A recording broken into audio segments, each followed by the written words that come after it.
Estou aqui para poder dar uma aula a convite do Dr. Edson Ide e do Paulo Bittencourt, né? O Paulo é o presidente da Comissão de Centro de Treinamento. E eu gostaria aqui, o Edson Ide está organizando essas aulas online, né? Para ficar disponíveis na plataforma da SOBED, né? Para os alunos do Centro de Treinamentos. Um grande feito da SOBED. Eu gostaria aqui de parabenizar todos na pessoa do presidente, Dr. Jairo. Então, me coube falar de lesões císticas de pâncreas, né? Um assunto bem atual, né? E com bastante dúvidas sobre condutas e como solicitar os exames, né? Então, vamos tentar dirimir aqui algumas dúvidas ou talvez deixar mais dúvidas na cabeça de vocês, né? Então, o que é que acontece? Com a popularização e a melhora na qualidade dos exames de imagem, cistos pancreáticos incidentais têm cada vez mais sido diagnosticados. Algumas estatísticas chegam até 14% dos exames de imagem de um abdômen detectando cistos pancreáticos incidentais, quer dizer, que não tem relação com a indicação do exame de imagem, né? Porém, a acurácia da ressonância e tomografia para a classificação desses cistos gira em torno de 60%, né, variando de 47% a 78%. E a diferenciação entre benigno, pré-maligno e maligno gira em torno de 85%. Quer dizer, em algumas estatísticas 73%, outras chegando a 97%. A qualidade dos exames de ressonância e tomografia conseguem diagnosticar e caracterizar uma grande lesão, um grande número dessas lesões císticas, porém, você não consegue caracterizar todas. E a gente sabe que a morbidade dos procedimentos cirúrgicos em pâncreas é muito elevada, chegando até 40%. Né? Então, é importante que a gente tenha uma caracterização dessas lesões císticas antes de tomar as decisões. Né? Nos últimos 10 anos, a equindoscopia vem se tornando disponível e mais popularizada. Né? Não sei nem se o termo seria popularizado, mas disponível em vários locais no mundo, e ela tem ajudado bastante a esclarecer a conduta e o diagnóstico e a conduta nesses casos de cistos pancreáticos. Como a gente vê aqui, existem inúmeras classificações de cistos, né? Você está olhando aqui, são várias. O mais frequente é o pseudocisto, pós-inflamatório. Depois a gente tem os cistos neoplásicos, né? Que mais frequentemente a gente tem 3 cistos neoplásicos. O cistoadenoma seroso, que é esse que tem um aspecto em favo de mel, que ele está aqui pretinho, né? Você tem o cistoadenoma mucinoso, que é esse amarelinho que é excêntrico aqui no corpo e cauda do pâncreas, e o IPMN, que é a lesão mucinosa intraductal papilífera, que é uma doença do ducto pancreático. Esses 4 cistos, o pseudocisto, os cistos adenomas mucinoso e seroso e o IPMN, geralmente eles são responsáveis por a grande maioria das lesões císticas do pâncreas, chegando a mais de 98% delas. Né? Então, se a gente conseguir esclarecer bem essas lesões, e a gente já tem um grande avanço no diagnóstico e na propedêutica desses pacientes. Aqui, uns exames de imagem habituais, como tomografia e ressonância, têm algumas características que você consegue diferenciar os pseudocistos, né, pós-pancreatite, e os cistos neoplásicos. Como a morfologia, pseudocistos, paredes finas, não tem calcificação, não tem septos internos e tem debris no seu conteúdo, né, devido à necrose. A evolução, geralmente, eles podem diminuir de tamanho, né, na maioria das vezes, e o conteúdo deles tem amilase, lipase e células necróticas. Já os cistos neoplásicos, você tem paredes mais espessadas, pode ter calcificações e tem septos no interior deles, né? Esses que são os cistos pré-neoplásicos, né? Que tem mucina e podem levar à displasia celular. E onde entra a ecoendoscopia na avaliação das lesões císticas, né? Como é de conhecimento de todos, o endoscópio, na ponta do aparelho de endoscopia, tem um aparelho, uma sonda de ultrassonografia de alta frequência, de 6 e 7,5 MHz. Né? Geralmente pode chegar até 12 MHz, mas A frequência que é utilizada para avaliação do pâncreas é 6 ou 7,5. E com isso, você consegue examinar todo o pâncreas e as estruturas que estão próximas ao estômago e ao duodeno. Então, quais as vantagens da ecoendoscopia? O transdutor está muito próximo do pâncreas, sem interposição de álseo. Você tem condição de avaliar a comunicação do cisto com o ducto, que está presente no IPMN, no pseudocisto, detectar cistos adicionais, detectar massas ou nódulos intramurais, podendo, às vezes, diferenciar as neoplasias de plugs de mucinas e, principalmente, o grande ganho comparado aos anos de imagem, a coleta de material para estudo bioquímico e citologia. Porém, tem algumas desvantagens. O alto custo, a pouca disponibilidade, é examinador dependente, necessita de sedação, é um exame invasivo, e naqueles pacientes que foram submetidos a gastrectomias ou gastroplastia redutoras, tipo bypass gástrico, você não consegue examinar o pâncreas todo. Nesse slide, a gente vê a relação com o aparelho aqui na segunda porção do adenal, a gente vê aqui embaixo a confluência bilio-pancreática, o ducto biliar em cima e o ducto pancreático embaixo. Então, para a gente ter essa imagem da cabeça do pâncreas, a gente tem que estar na segunda porção do adenal, no bulbo e na papila. Já o corpo do pâncreas, como a gente vê nesses outros dois imagens, aí o colo e o corpo, a gente examina com o aparelho no corpo gástrico. Então, aqueles pacientes que têm gastrectomias parciais ou gastroplastia redutora, a cabeça pancreática é muito difícil ser examinada. Muitas vezes a gente consegue examinar o corpo e a cauda pelo residual do estômago, né? Pelo coto gástrico. Então, voltemos aqui aos cistos de pâncreas. Foram elaborados vários guidelines para tentar dirigir a conduta na avaliação desses pacientes com cistos de pâncreas. A gente vê aqui, tem um guideline europeu, o guideline da Sociedade Americana de Gastrologia, esses critérios de Sandy Fukuoka, que é da Ásia, né? Desde 2010, os critérios da Ásia e o consenso brasileiro de ecoendoscopia. Se vocês foram ler, eles têm algumas coisas em comum, mas tem muitas coisas diferentes, mostrando que esses guidelines não há um consenso na investigação das lesões císticas pancreáticas, o que torna difícil a conduta. Então, a gente precisa juntar umas características de cada um para que a gente chegue à conduta mais adequada para aquele tipo de paciente. Esse trabalho aqui da Digestive Disease Science, ele fez um artigo de revisão avaliando os cistos pancreáticos e os guidelines. A gente vê aqui que tem algumas coisas em comum sobre a indicação da punção aspirativa. Se os cistos forem maior que 3 centímetros, se tiverem componente sólido dentro dele, se tiver dilatação do ducto pancreático entre 5 e 9, porque acima de 10 milímetros já tem indicação de cirurgia, como a gente vai ver, se tiver nódulos murais não captantes de contraste e se tiver uma interrupção abrupta no calibre do ducto pancreático. Então, esses pacientes merecem que os cistos sejam examinados. Já que na sociedade americana, ele só caracteriza 3 critérios: o tamanho do cisto, a presença do componente sólido e a dilatação do ducto pancreático. E no guideline europeu, ele coloca o ultrassom como mais uma modalidade na avaliação de todos, mas de todos os métodos, né, existentes, como a tomografia, a ressonância, o ultrassom endoscópico entra como mais um armamento. E a gente vê que existe uma diferença nas indicações entre eles. E o que fala o nosso consenso brasileiro de ecoendoscopia?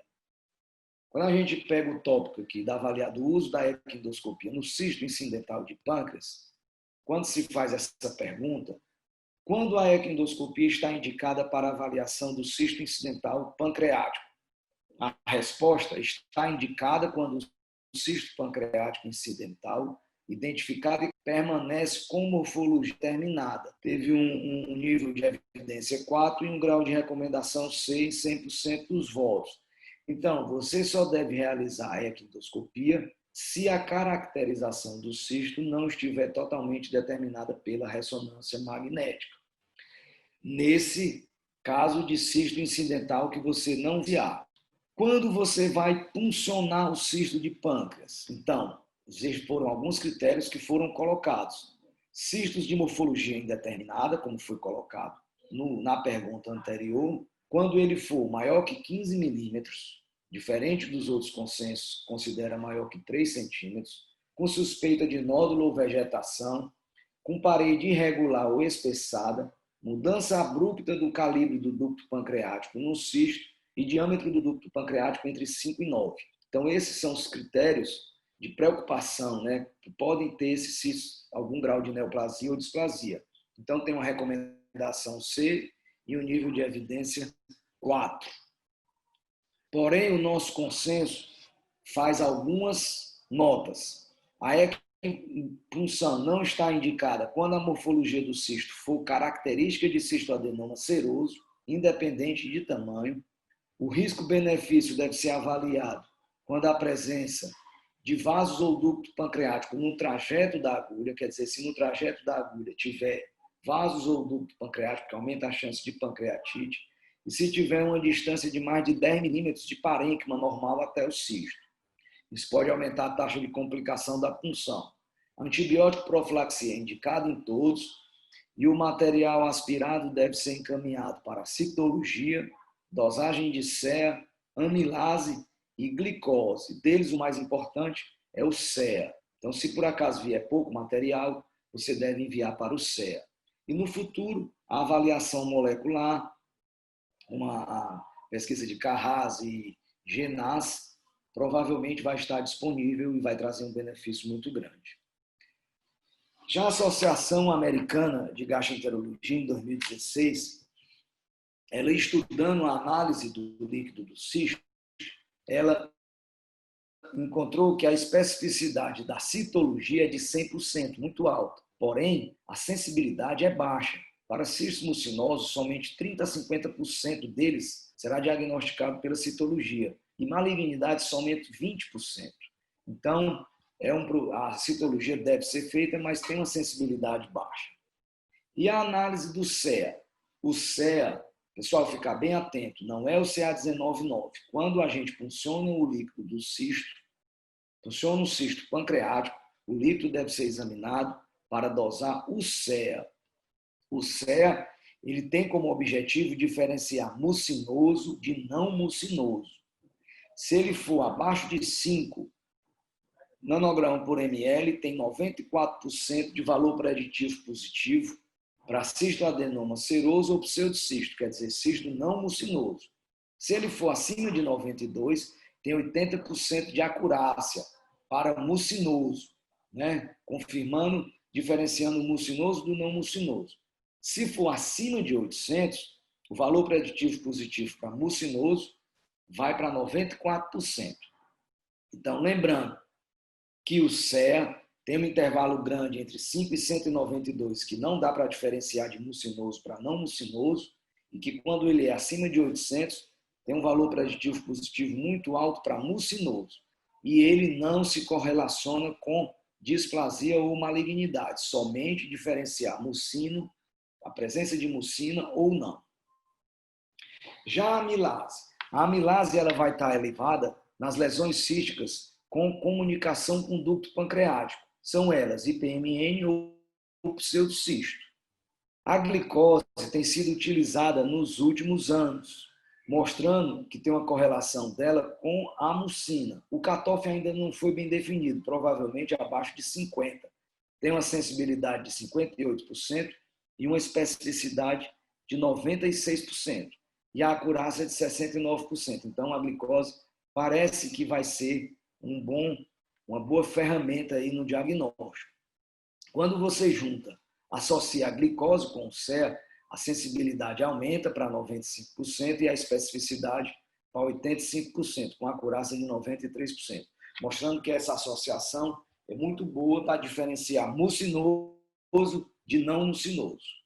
Então, só aqui recapitulando os mais tradicionais, que é o CEA e a amilase, o cistoadenoma seroso vai ter um CEA baixo e uma amilase baixa, porque não tem comunicação com o ducto pancreático e não tem mucina.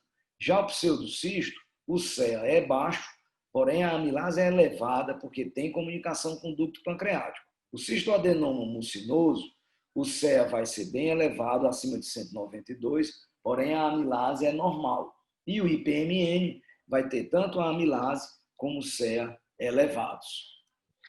No futuro, provavelmente a endomicroscopia confocal vai trazer muito benefício, né? E as biópsias intracísticas, por dentro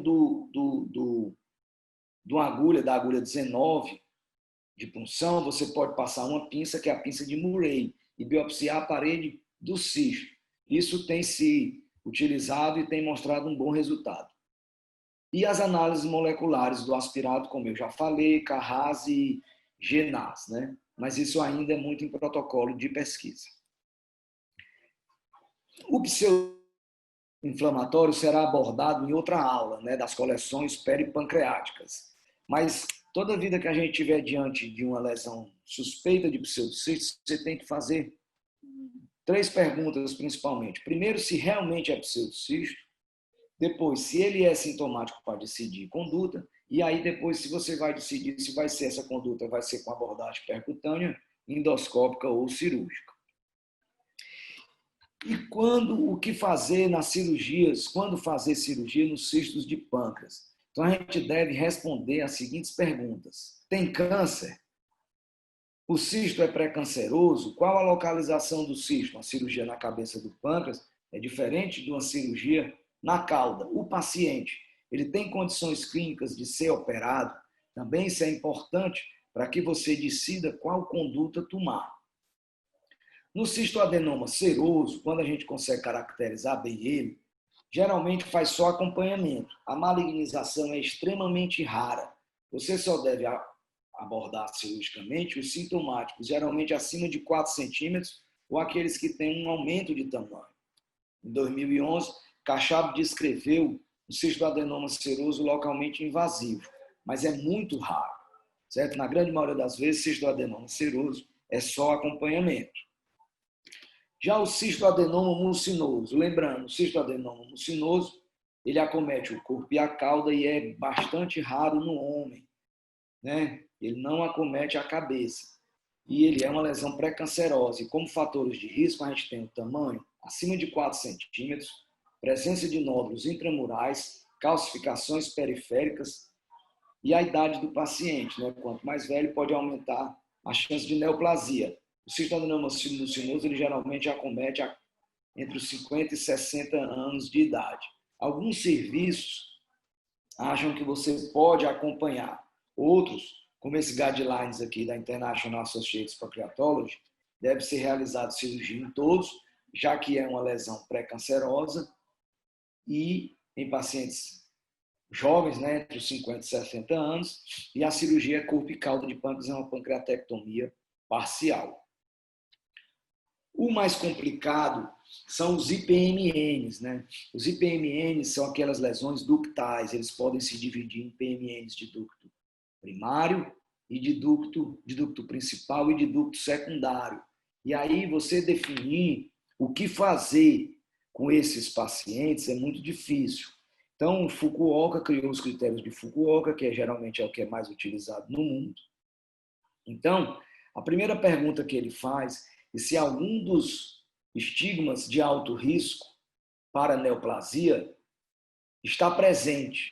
Quais são esses estigmas? Icterícia obstrutiva em um paciente com lesão cística na cabeça do pâncreas, componente sólido, cisto com componente sólido, captante de contraste e ducto pancreático acima de 10 milímetros. Se tiver algum desses critérios, deve ser considerada cirurgia, porque a chance de tumor, de câncer, é muito elevada. Lógico, se o paciente tiver condição de operar. Porém, existem algumas situações que são as situações de preocupação, os achados de preocupação. E aí é que você fica mais em dúvida de que conduta tomar. Quais são esses achados de preocupação? Primeiro, pancreatite. Se o paciente desenvolveu pancreatite. E na imagem, cistos acima de 3 centímetros, espessamento da parede dos cistos ou captação de contraste, ducto pancreático entre 5 e 9 milímetros, nódulos murais não captantes de contraste e alteração abrupta no calibre do ducto pancreático, com atrofia distal. Então, esses achados sugerem que pode ter neoplasia ou displasia, não são característicos disso, mas você tem que ficar atento. Nesses pacientes, se tiver algum dele, você deve fazer a ecoendoscopia. Se não tiver esses critérios, você vai acompanhar pelo tamanho do cisto. Se for um cisto acima de 3 centímetros, você vai acompanhar de 3 a 6 meses, alternando ressonância e ultrassom. E pode-se considerar a cirurgia se for um paciente jovem, saudável para fazer uma cirurgia de pâncreas. Entre 2 e 3 centímetros, faz o acompanhamento entre 3 e 6 meses. Entre 1 e 2 centímetros, acompanhamento com tomografia e ressonância a cada 2 anos. E se for abaixo de 1 centímetro, acompanhamento de 2 a 3 anos. Isso nos pacientes que não têm esses critérios de preocupação. Porém, se tiver algum desses critérios de preocupação vistos na ressonância ou a presença de pancreatite, você indica o ultrassom endoscópico. Faz a punção do cisto. Se você tiver nódulo mural, definitivamente tem um nódulo mural. Não é plug, ele não se movimenta, né, com a agulha. Se tiver alterações suspeitas de envolvimento ductal e se a citologia for suspeita ou positiva para malignidade, esses pacientes devem ser submetidos à cirurgia. Se não for encontrado nenhum desses achados, você vai se basear pelo tamanho do cisto, da mesma forma como foi nos pacientes que não têm nenhum critério de preocupação. E se for inconclusivo, aí você vai acompanhar mais de perto. Então, quais os pacientes com IPM que você vai acompanhar mais de perto? Aqueles que têm mais de 3 centímetros ou aqueles que têm achados inconclusivos no ultrassom endoscópico, inconclusivos para neoplasia ou suspeita, para malignidade. E esses pacientes, se eles forem aptos para se operar, devem ser submetidos à cirurgia. E a alcoolização do cisto, pessoal? O que é que tem? Foram descritos alguns trabalhos fazendo a alcoolização, o uso de quimioterapia, intraquimioterápica, aplicação de quimioterapia intracístico. Você aspira o álcool, aspira o líquido do cisto e coloca o álcool ou placitaxel, que é um quimioterápico. Os estudos mostram uma resolução completa com álcool de 32% e com o quimioterápico de 63%. Então, ainda baixa. E com muitos efeitos colaterais, né? Chegando até 20% com álcool. E os trabalhos são distintos, pouco randomizados, com diferentes formas de tratamento, tamanhos de cistos diferentes, etiologias diferentes. Porém, ele parece ser eficaz e seguro, mas é uma conduta de exceção. Então, aqui, só para revisar, os cistos neoplásicos, os pseudocistos a gente não vai falar, né? Mas para revisar aqui os cistos neoplásicos, nós vamos dar um tópico aqui sobre o pseudocisto. O pseudocisto ele acomete homem e mulher, geralmente 90% deles vem depois de uma pancreatite, aí ele pode se localizar em qualquer região do pâncreas, ele tem septos finos e com debris, e geralmente ele é unilocular. E o conteúdo aspirado, ele é amarronzado, tem uma amilase muito alta e um CE muito baixo. E o manejo dele vai depender dos sintomas, e o prognóstico é ótimo. Já o cistoadenoma seroso, a segunda coluna, ele acomete pessoas entre 50 e 70 anos, tem uma leve predileção por mulher. Na maioria das vezes é assintomático, ele só vai ser sintomático quando ele for muito grande. Acomete um pouco mais frequente o corpo e a cauda, mais frequente do que a cabeça, mas pode acometer qualquer região.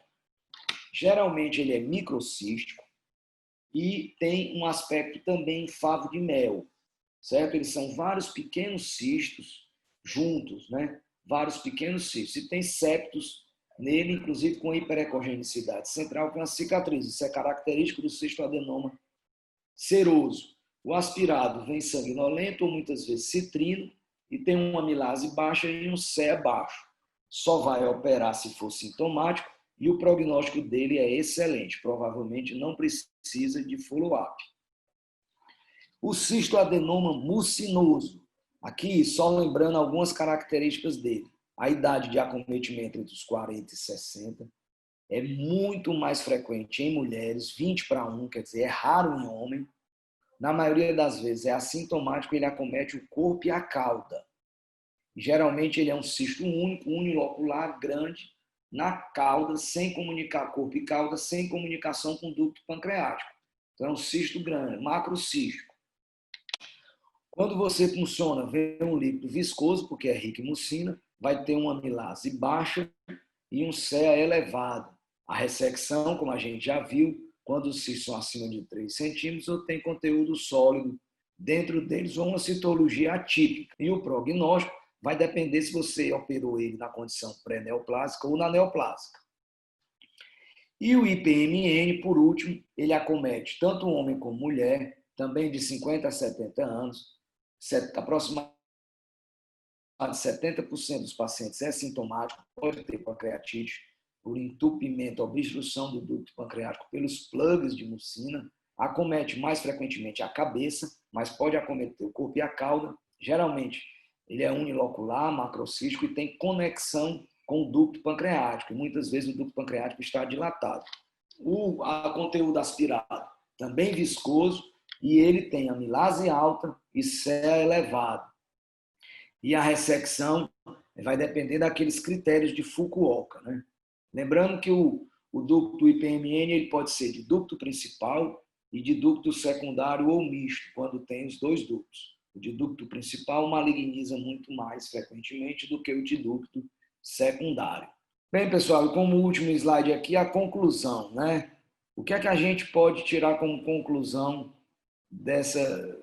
da revisão que eu fiz aqui de cistos? É que a equindoscopia, ela, com a punção, né, ela deve ser utilizada quando a ressonância magnética não conseguir caracterizar o cisto com segurança, para trazer mais dados do que a ressonância.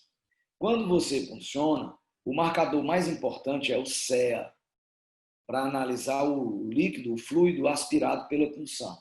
Lembrando que a glicose tem sido utilizada ultimamente e a associação do CEA com glicose tem aumentado a sensibilidade, vai parecer ser uma grande ferramenta na diferenciação de mucinoso para não mucinoso.